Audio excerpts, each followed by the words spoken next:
are you today? As you know, I love books, I love good stories, and I love sharing them with you. And I have a classic today, How the Grinch Stole Christmas by the one and only Dr. Seuss, who wrote the story and illustrated it. It's a family favorite, and you'll see there's some smudge marks in here because we read it so many times. So I hope you like it too. Now, every Who down in Whoville liked Christmas a lot.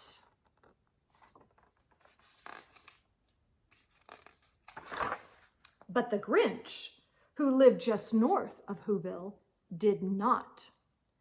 The Grinch hated Christmas the whole Christmas season. Now, please don't ask why. No one quite knows the reason. It could be his head wasn't screwed on just right. It could be, perhaps, that his shoes were too tight. But I think that the most likely reason of all may have been that his heart was 2 sizes too small. But whatever the reason, his heart or his shoes, he stood there on Christmas Eve hating the Whos, staring down from his cave with a sour, grinchy frown as the warm lighted windows below in their town, for he knew every Who down in Whoville beneath was busy now hanging a mistletoe wreath. And they're hanging their stockings, he snarled with a sneer. Tomorrow is Christmas, it's practically here. Then he growled with his Grinch fingers nervously drumming. I must find a way to stop Christmas from coming. For tomorrow he knew all the Who girls and boys would wake bright and early. They'd rush for their toys, and then the noise. The one thing he hated, the noise. It says, Mary, Mary. And then the Whos, young and old, would sit down to a feast, and they'd feast, and they'd feast, and they'd feast. They would feast on Who pudding and rare Who roast beast, which was something the Grinch couldn't stand in the least. And then they'd do something he hated least of all. Every Who down in Whoville, the tall and the small, would stand close together with Christmas bells ringing. They'd stand hand in hand, and the Whos would start singing. And they'd sing, and they'd sing, and they'd sing. And the more the Grinch thought of this Who Christmas sing, the more the Grinch thought, I must stop this whole thing. Why, for 53 years I've put up with it now. I must stop Christmas from coming. But how?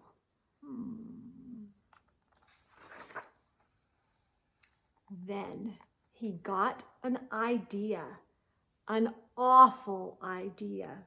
The Grinch got a wonderfully awful idea. I know just what to do, the Grinch laughed in his throat and made a quick Santa Claus hat and coat. And he chuckled and clucked. What a great Grinchy trick! With this coat and this hat, I look just like Saint Nick.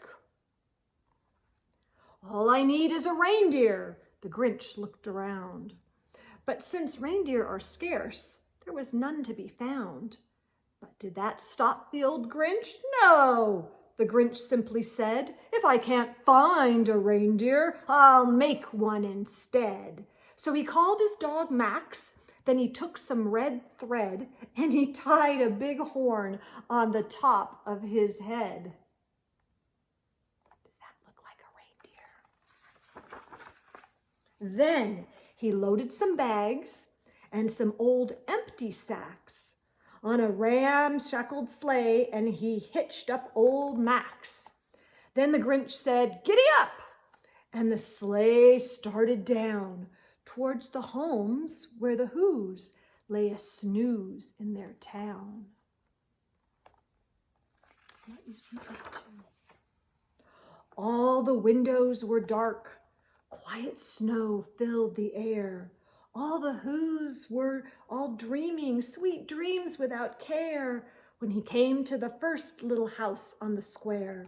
"This is stop number 1, the old Grinchy claws hissed, and he climbed to the roof, empty bags in his fist.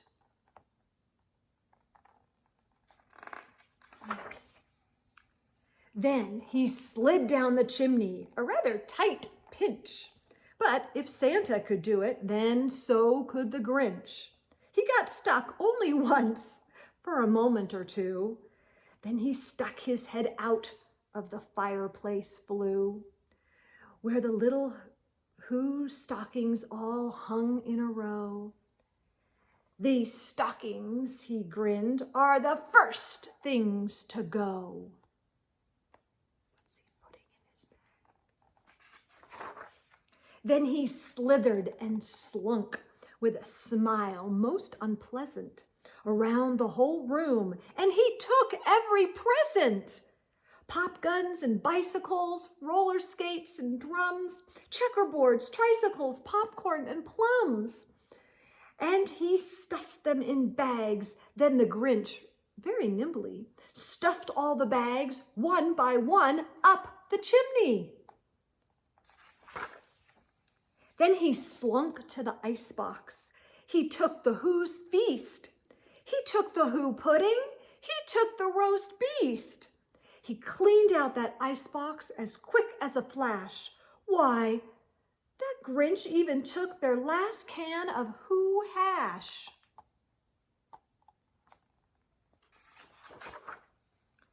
Then he stuffed all the food up the chimney with glee. "And now," grinned the Grinch, "I will stuff up the tree."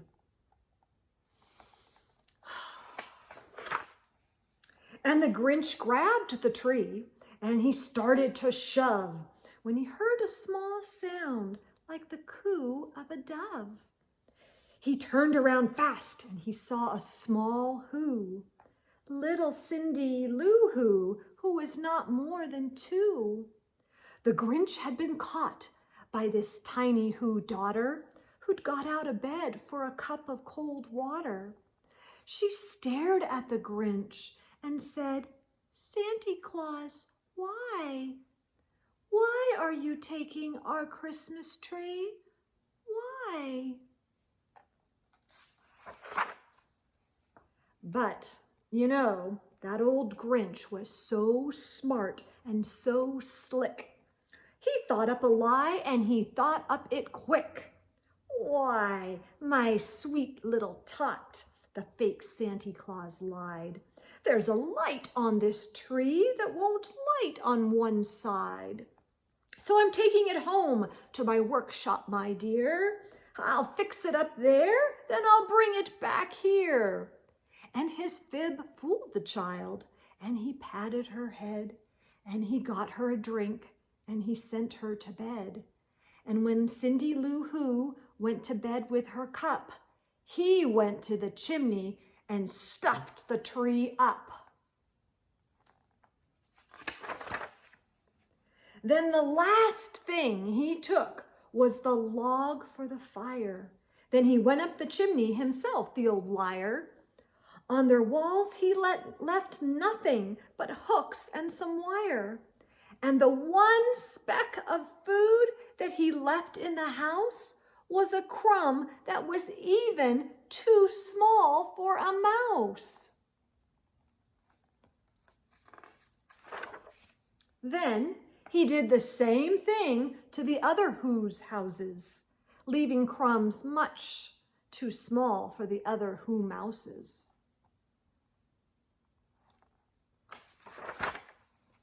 It was 1/4 dawn, all the Who's still abed, all the Who's still a snooze when he packed up his sled. packed it up with their presents, the ribbons, the wrappings, the tags and the tinsel, the trimmings, the trappings. Look at all that. 3,000 feet up the side of Mount Crumpet, he rode with his load to the tip-top to dump it. Pooh-pooh to the Who's. He was grinishly humming. They're finding out now that no Christmas is coming. They're just waking up. I know just what they'll do. Their mouths will hang open. A minute or two, then the Who's down in Whoville will all cry boo-hoo. That's a noise, grinned the Grinch, that I simply must hear. So he paused, and the Grinch put a hand to his ear. And he did hear a sound rising over the snow. It started in low, then it started to grow. But the sound wasn't sad. Why, this sound sounded merry. It couldn't be so, but it was merry, very. He stared down at Whoville. The Grinch popped his eyes. Then he shook. What he saw was a shocking surprise. Every Who down in Whoville, the tall and the small, was singing without any presents at all. He hadn't stopped Christmas from coming. It came. Somehow or other, it came just the same. And the Grinch, with his Grinch feet ice cold in the snow, stood puzzling and puzzling. How could it be so? It came without ribbons. It came without tags. It came without packages, boxes, and bags. And he puzzled 3 hours till his puzzler was sore. Then the Grinch thought of something he hadn't before. Maybe Christmas, he thought, doesn't come from a store. Maybe Christmas, perhaps, means a little bit more. And what happened then? Well, in Whoville they say that the Grinch's small heart grew 3 sizes that day. And the minute his heart didn't feel quite so tight, he whizzed with his load through the bright morning light, and he brought back the toys and the food for the feast, and he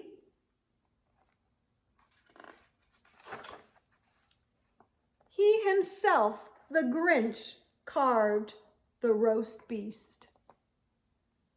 And that is the wonderful classic, How the Grinch Stole Christmas. But he didn't steal it, did he? Because we know what Christmas really means. So I hope you like that as much as I do, and I hope you're having a fabulous day. See you soon, friends.